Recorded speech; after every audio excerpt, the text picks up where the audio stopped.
Hey everyone, this is Wade with fishfindermounts.com, and we've got our Gen 4. I want to go over the Gen 4 that we're just about to release. And in fact, you know what, guys? If you're a customer that's looking at this and wants one of these Gen 4s, and I've already put a video out about this, so I know there's a few guys out there that are aware of it. If you're one of the customers that want one of these Gen 4s sooner than later, we say it's out of stock on our website, but we probably have like 1 to 10 of them available to ship. So don't be surprised if you order one of these and suddenly it disappears at your door next week. So this is the Gen 4 right here, okay? We've got an old LVS32 transducer on it, a cylinder adapter if the camera looks at this carefully and closely, okay? Then you got your 1-inch pull, which you can extend by adding further pulls, okay? You can screw them into one another just like before, okay guys? And I just want to show you, like, look at how smooth this thing is, and like if the camera looks straight down here, just how accurate it is. Smooth and accurate. So what was going on? I want to go over what's changed between Gen 3, our former, and we're still selling Gen 3, our latest greatest to our brand new greatest.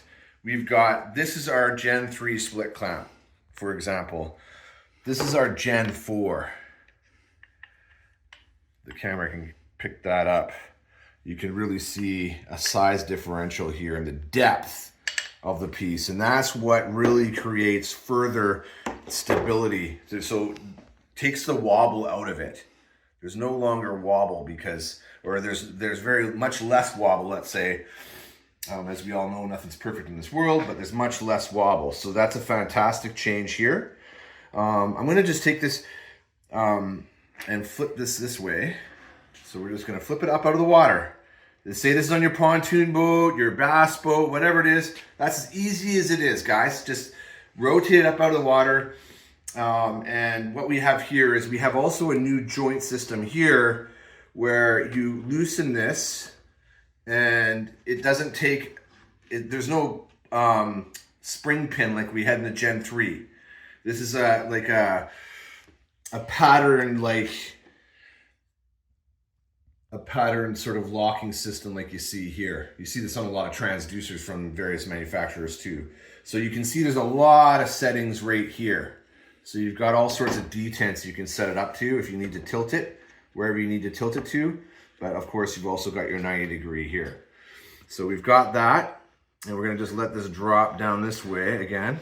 Let's go all the way, we'll go this way. By the way, you can go upside down too if you want, guys. I don't know why you'd want to, but you can. Okay, so we'll just lock it in there, and you'll see there's the nice logo, fishfindermounts.com.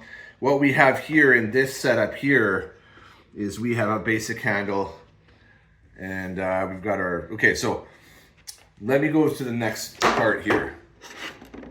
What's different? Let's stay on track here, Wade. So we've got our Gen 3. This is our Gen 3. Okay, that's our Gen 3. So you can see the receiver block, as we called it. It has a spring pin, okay? Now what you'll see here is that this has a natural amount of, because of the machining process, there's always gonna be error. We had to create it so that there's gonna be some slop in here. So then we added this guy here. So you have to wind this in and out every time to try to get this to be perfect. And you can imagine if you have a very, very long pole, just a degree or two of change here changes a lot further at the end of the pole. So this was something that, you know, was a bit of a battle for some guys depending on how long the poles were and things like this, okay? Now we've eliminated this spring pin altogether. The way that works is that you just pull the pin and you have all these detents. That's another thing that we've actually improved substantially. So putting this here, you can just see we've improved the depth of the actual split clamp, as we call it, that holds the pole. We've changed the actual receiver block to a vise block, I call it, okay? So that there's no longer a tensioning pin required or a tensioner screw required. Also, I like to call this analog, Steve, our guy Steve, he likes to call it infinite adjustment. So what that means is there's no more relying on a pin going into the holes at various lengths, distance apart. This is, I think, 1.1 inches center to center. But now you can have it anywhere you want with this vise block, anywhere you want. And again, no spring pins required, and there is no slop, guys. Once you get this thing locked in tight, you can see there's no slop whatsoever. There's no movement. Here, let me just tighten this guy up first. Look at this. The camera comes right over here and looks in here. Okay? There is zero movement. It's a table that's actually bending now. Zero movement. Here, even with this tensioner screw, guys, you can see there's movement.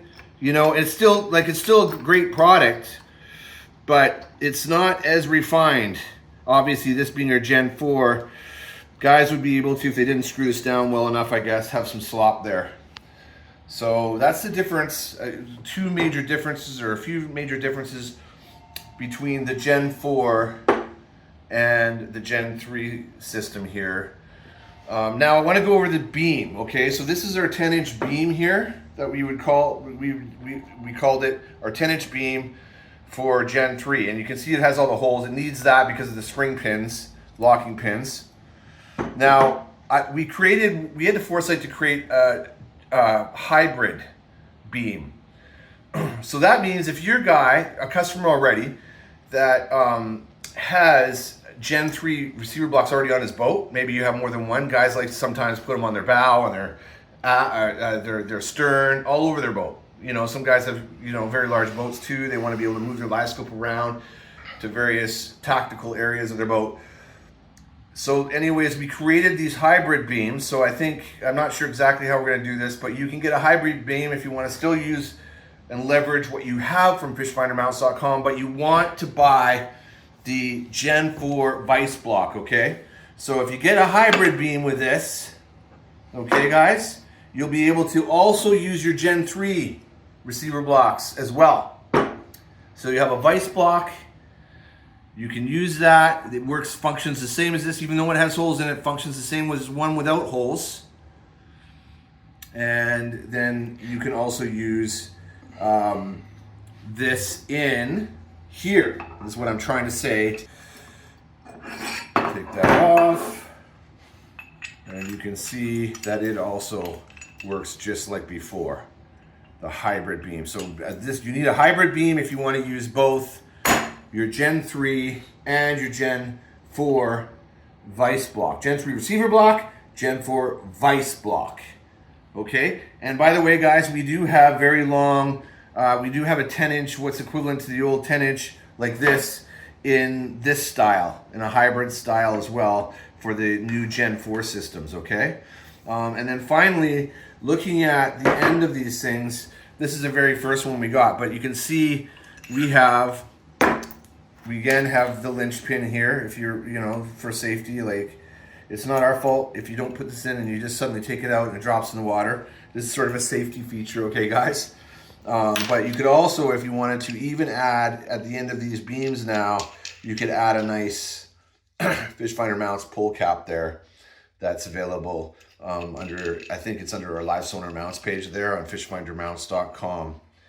Now, another thing too, guys, just to bring your attention here, right here, guys, down here, we've got our cylinder adapter here. This is an LVS 32, so it's the first real live sonar or live scope generation from Garmin. Non-panoptics, like it is panoptics, but it's like called Livescope by name. So I wanted to show you that, and then this would be your option if you want to have our perspective, like mode capable adapter where you can change it to by 5-degree increments. So perspective and down and forward, all three modes with this guy, this machined aluminum adapter here. Very, very fancy and cool. And then what you got here is, if you want to, you guys, you can have a quick connect and a breakaway all in one. So if you guys are fishing a lot of stump lakes, things like that, you can grab one of these, this, screws right onto the bottom of our pole here, just to show you how quick and easy, instead of having to wind that off like I just did there, which isn't bad. The way that this would work is that this would go on here. You'd put this anyways, we'll just wind this on here so you guys can see. There's flats on here, so you can get a wrench on here. Be careful not over torquing this, because this is actually Delrin plastic we've used for machining here. And then of course, this is what makes it a quick connect, is this guy here. You pop that, and then boom, it comes right off real quick.